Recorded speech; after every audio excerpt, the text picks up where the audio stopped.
Les Anneaux de pouvoir nous ont offert beaucoup à discuter avec cet épisode 5 et d'une belle durée, environ 65 minutes sans compter le récap et les crédits de fin. Étrange choix de titre que Séparation, même si on en comprend aisément la logique, et on parlera du Mithril bien sûr, et je vous rappelle qu'on commence immédiatement avec des spoilers sur l'épisode, tandis que les théories viennent en seconde partie de vidéo.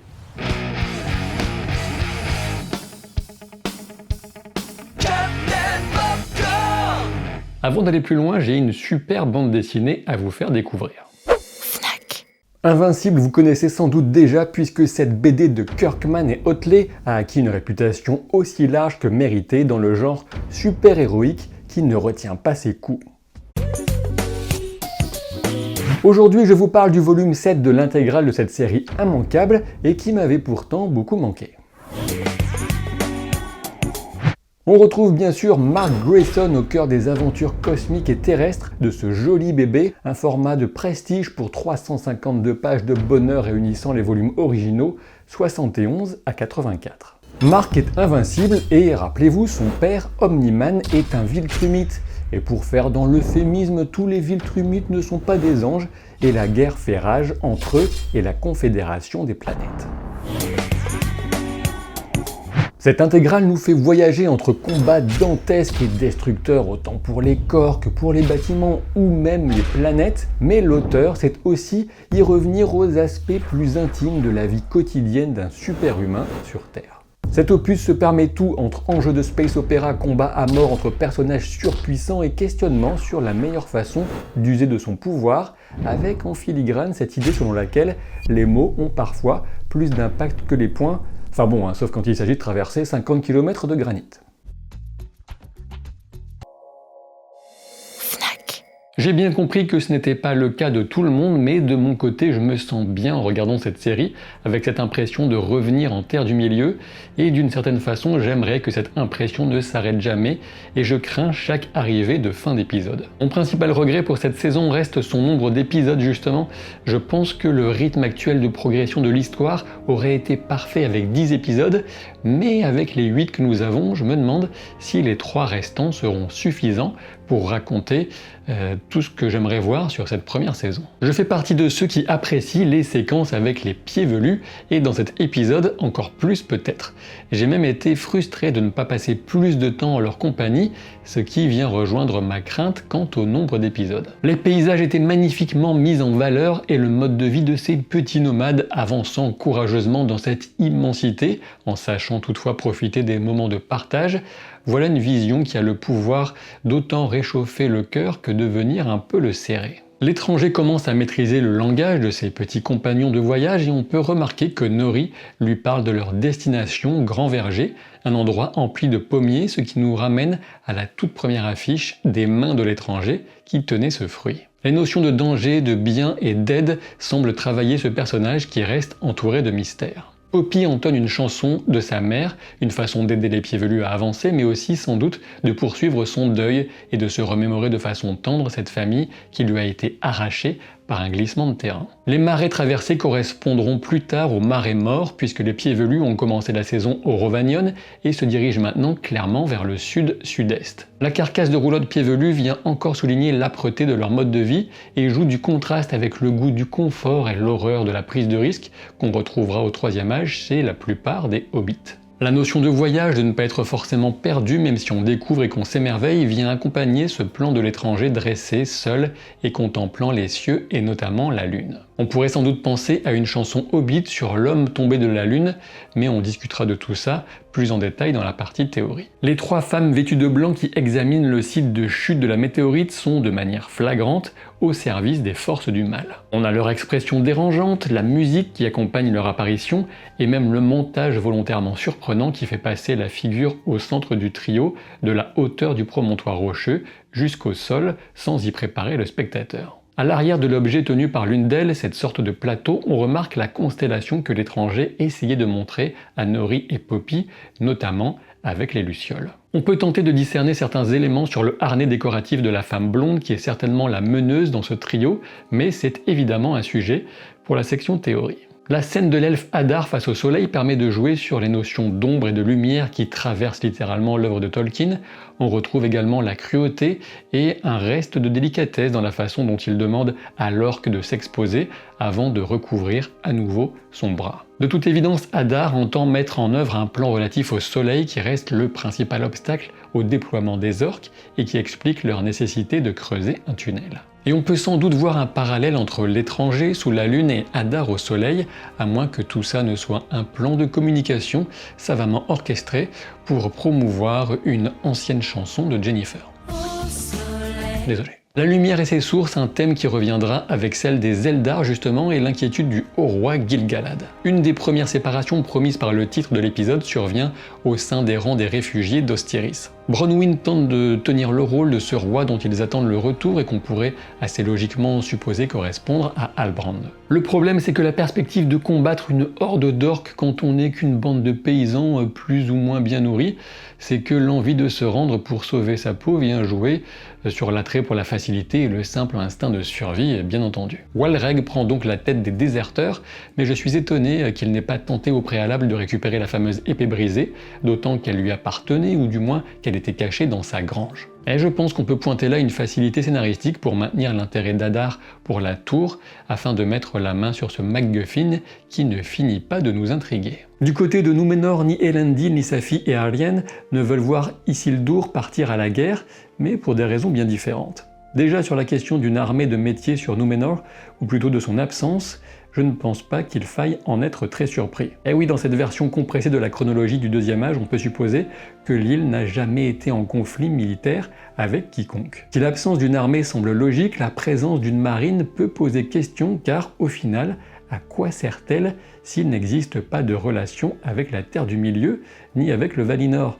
Des bateaux de pêche, oui forcément, mais de grands navires de ce type, ça m'interroge. Alors certes, on peut tout simplement y voir une tradition et un amour pour la mer, mais je ne peux m'empêcher de m'interroger à nouveau sur ce qu'ils font concrètement avec leur flotte. Et Eärien va jouer de l'attirance de Kemen pour elle, afin de le lancer dans une mission pour convaincre Pharazôn, son père, de changer d'avis et surtout d'amener la régente à en faire de même.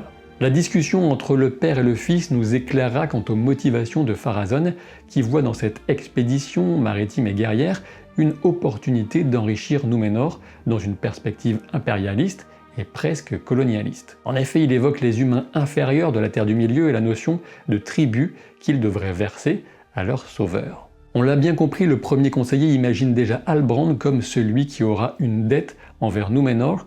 Pharazôn parle de maîtriser le courant et d'anticiper la marée, ce qui est plutôt ironique au vu de la vision de catastrophe offerte par le Palantir. Justement, en parlant d'Halbrand, on a la confirmation qu'il a informé les autorités du plan de Galadriel, et c'est ce qui lui a valu non seulement sa libération, mais aussi la chance de rejoindre la guilde des forgerons. Intéressant encore une fois de constater qu'il semble aussi doué dans cet art que les Núménoréens, supposés avoir pourtant une grande avance technique sur les humains de Terre du Milieu. Quoi qu'il en soit, la réticence d'Halbrand à récupérer une couronne royale continue de faire écho à la version d'Aragorn proposée par les films de Peter Jackson.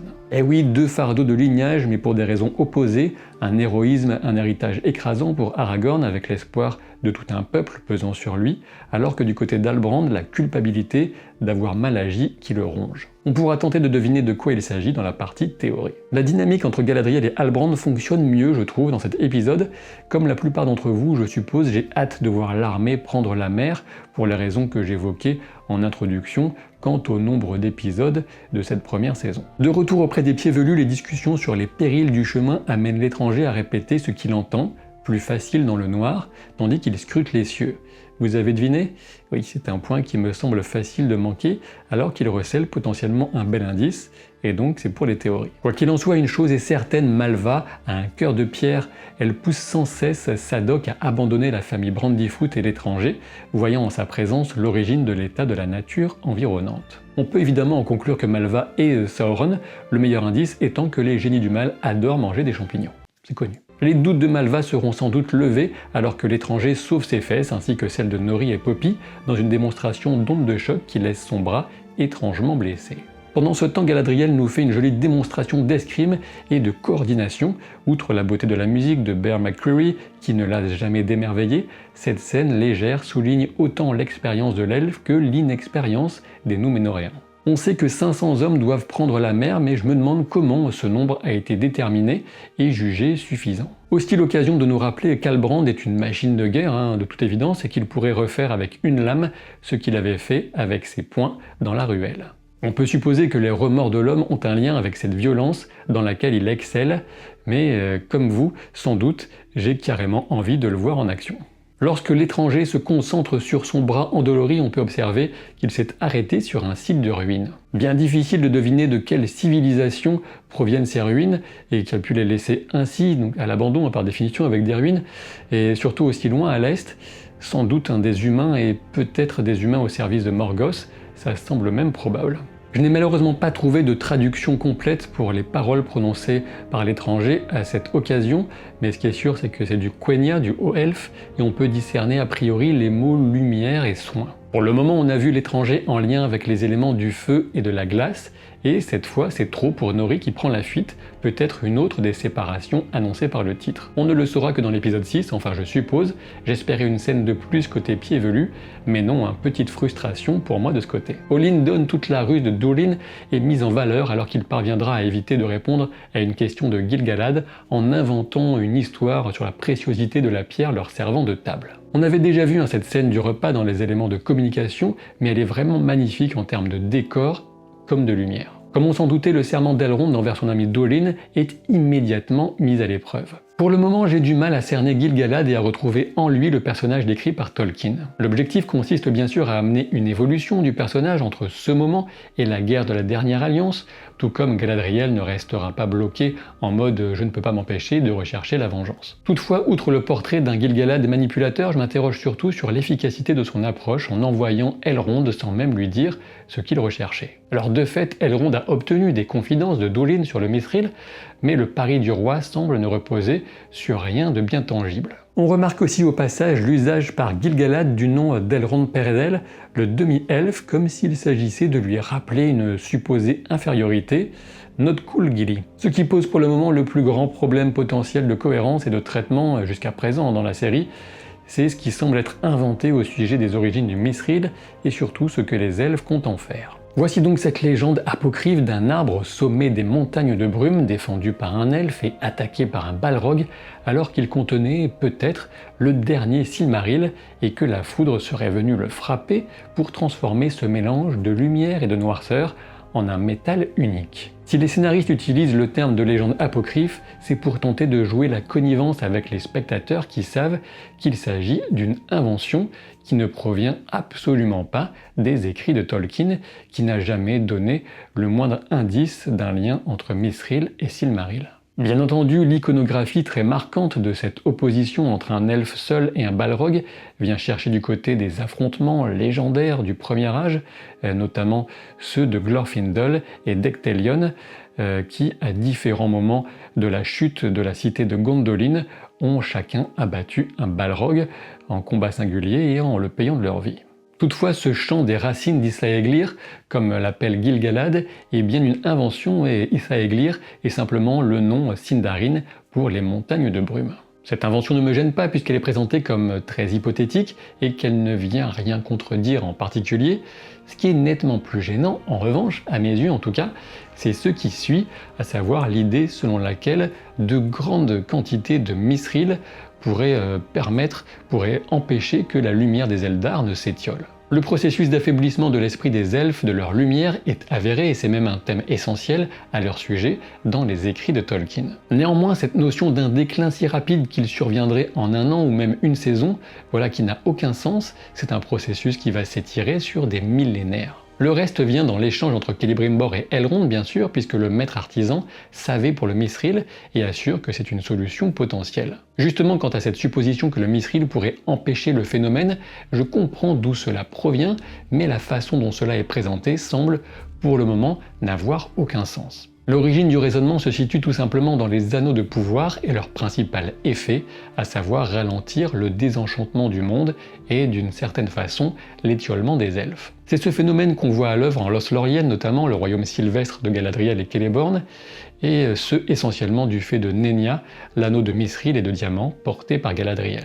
Nous verrons comment la série développe et explique cette approche et cette idée, mais pour le moment la notion d'affaiblissement précipité me semble provenir d'un choix qui découle de leur compression de la chronologie, alors que franchement ils auraient pu parfaitement conserver le rythme des livres tout en conservant aussi leur chronologie resserrée qui me semble nécessaire à la narration. La transition entre la scène d'Elrond et Gil-galad et le retour sur Númenor passe par un plan magnifique sur la statue d'Eärendil, le père d'Elrond, avec l'image d'un Silmaril ceint à son front, et dans le ciel derrière lui, derrière cette statue, l'étoile du crépuscule et de l'espoir, celle qui serait portée par le véritable Eärendil en voyage éternel sur son navire volant, Vingilot. Cet exemple impossible à égaler revient encore lorsque Celebrimbor évoque le départ du père d'Elrond, qui avait conscience d'être le seul à pouvoir tenter l'impossible en obtenant l'aide des Valar. En résumé, gros coup de pression sur Elrond en allant réutiliser son passé, celui de son père, amusant quand on sait combien l'exemple de Fëanor, le grand-père de Celebrimbor, pèse aussi sur lui. Les chants des Núménoréens qui vont partir en guerre évoquent l'origine de l'île, un don des Valar. Il est toujours bienvenu de souligner cette dichotomie entre d'un côté tout le passé, les traditions de l'île, dans son art comme dans ses chansons, avec ce respect pour les elfes et les Valar, et de l'autre, cette forte tendance politique au rejet de tout ce qui est elfique et à l'oubli des Valar, les puissances de l'Ouest. Bien sûr, l'amitié entre Untamo, Valandil et Isildur vient étoffer ce dernier en tant que personnage, mais aussi sans doute nous préparer à craindre pour la vie de ces personnages lorsque le moment de la bataille sera venu. Malgré les explications de son père, Kemen joue aux apprentis pyromanes avec l'huile stockée dans une cale. Alors on comprend bien sûr qu'il veuille plaire à Éarienne, mais bon là son comportement apparaît comme franchement extrême, pour le moins qu'on puisse dire. Pharazôn surfe sur la vague de l'opinion comme on le constate dans son conseil de temporiser, et Myriel de son côté doute bien sûr suite aux craintes exprimées par son père, à qui elle reconnaît sans doute, on peut le supposer, quelques capacités presque prophétiques. Tout repose donc sur le choix d'Halbrand, et pour une fois, j'ai trouvé que le dialogue entre lui et Galadriel prenait enfin une tournure différente et plus sincère. On a enfin percé la couche de glace à la surface du cœur de Galadriel, et c'est en s'ouvrant ainsi qu'elle parvient sans doute à enfin toucher Halbrand. La scène de Waldreg face à Hadar était forte, seul le sang peut lier, voilà une phrase intéressante, surtout avec ce qu'on sait de l'épée brisée. Un sacrifice est donc demandé, exigé, et même s'il n'est pas filmé, peu de doute sur le fait que Waldreg aura tué ou au moins blessé le pauvre Rohan, qui a bien choisi son camp. Pendant ce temps, le développement d'un début de relation entre Sio et Arondir est bienvenu, de même que la révélation de l'épée, qui a carrément du sens. Oui, heureusement que la série n'a pas joué la carte du gamin qui va garder son secret éternellement, parce que là, c'est bon. La sculpture révèle une scène de sacrifice humain sous un visage qui correspond a priori au Home de Sauron.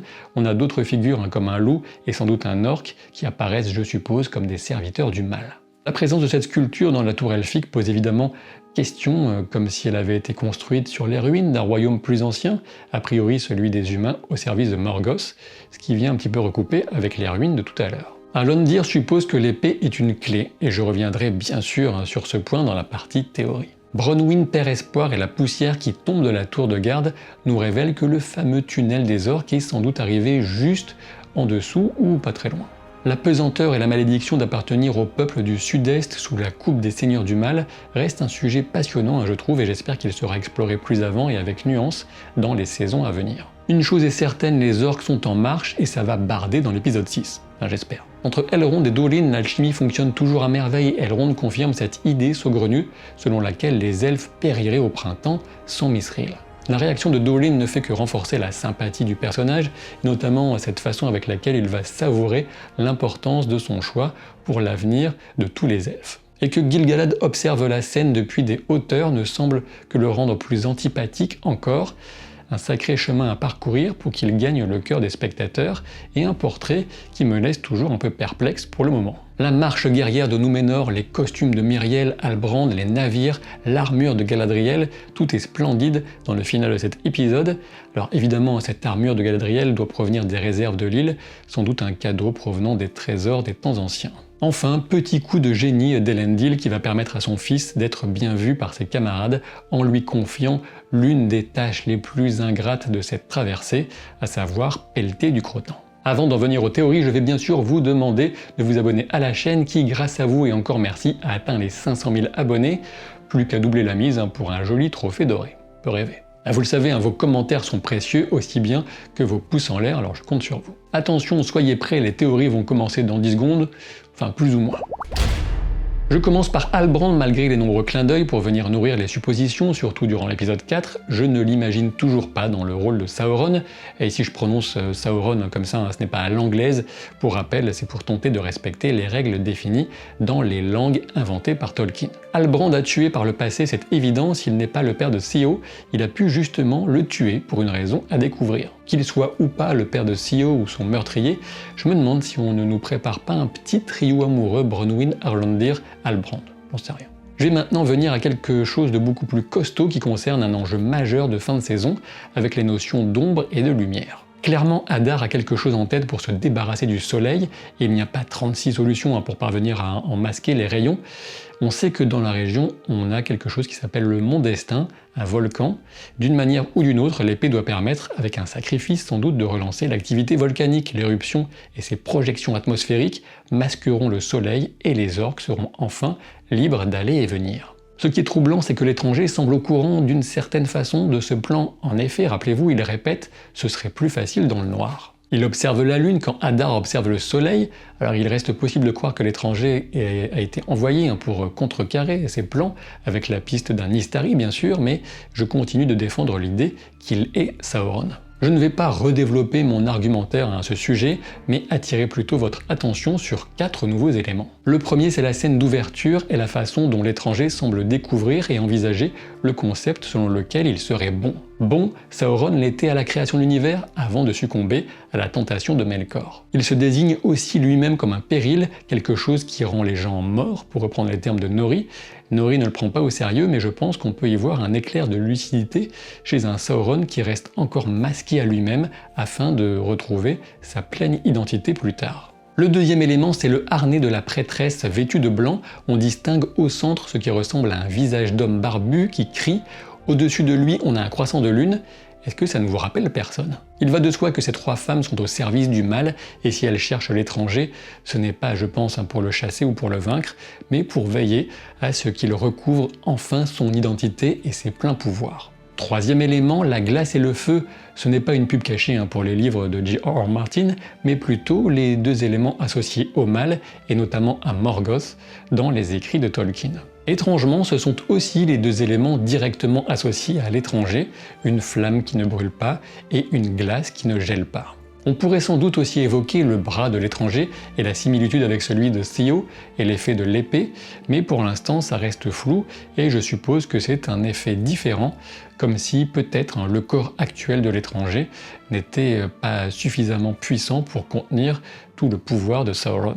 Et donc j'en viens au 4e et dernier élément, lorsque le roi prévient sa fille, Míriel, qu'elle trouvera l'ombre en terre du milieu, l'épisode enchaîne directement avec un gros plan sur le visage de l'étranger. Pas très subtil, vous me direz peut-être, fausse piste éventuelle, mais pour moi, il cache clairement quelque chose. La seule autre option solide qui nous reste pour Sauron, c'est qu'il est déjà à l'œuvre en Eregion auprès de Celebrimbor. Et ce qui plairait à certains fans dans cette idée, c'est notamment que toute cette histoire de Mithril à récupérer en masse avant le printemps pourrait alors s'expliquer par une manipulation de Sauron qui aurait déjà trompé Celebrimbor, mais aussi, au moins indirectement, Gil-galad. Cet aspect me gêne car Sauron, sous sa forme d'Anatar, n'est pas supposé convaincre une seule fois Gil-galad.